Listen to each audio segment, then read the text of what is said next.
তাদের সবাইকে ওর লেখার সঙ্গে সঙ্গে আগামী দিনে অন্নভোগ গ্রহণের রক্ত, হ্যাঁ, সাদর আমন্ত্রণ জানাচ্ছি। সঙ্গে সঙ্গে তারা সাইকেল মোটর নিয়ে বাচ্চা বড় বাচ্চা ওকে কান্নাকাটির মতো বাবু আগামীকাল বাবু বলছে তুই তার কাজ ঠিক রাত্রি 8টা থেকে শুরু হবে। আমরা সবাই যখন পারে আসবে সংকল্প আকর্ষণীয় প্রয়াস কাজ স্যার নরনারায়ণ সেবা বা অন্নভোগ গ্রহণ। মালা চন্দনটা দিয়ে তুই তার পুজোয় বসে যায়। কিছু পয়সা করে দিচ্ছে? হ্যাঁ, এখনই যেটা বলছি, বরণীয় দল হিসাবে গান করবেন কার্তিক চন্দ্র মাঝি মহাশয় এবং তার সম্প্রদায়। এখনই গান শুরু হবে,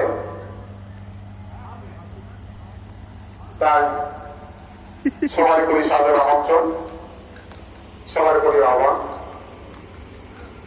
এবং বরণীয় দল হিসাবে গান করার পর গান করবেন কার্তিক মাঝি মহাশয় এবং তারপরে আমাদের যার জন্য অপেক্ষমান আমরা দেশনাম ধর্ম কীর্তন গায়ক শ্রী দত্ত মহাশয় এবং তার সম্প্রদায়, তাই সবাই করি আহ্বান, সবাই করি সাদর আমন্ত্রণ। আগামী দিনে অনুষ্ঠান মহোৎসবের শেষে আছে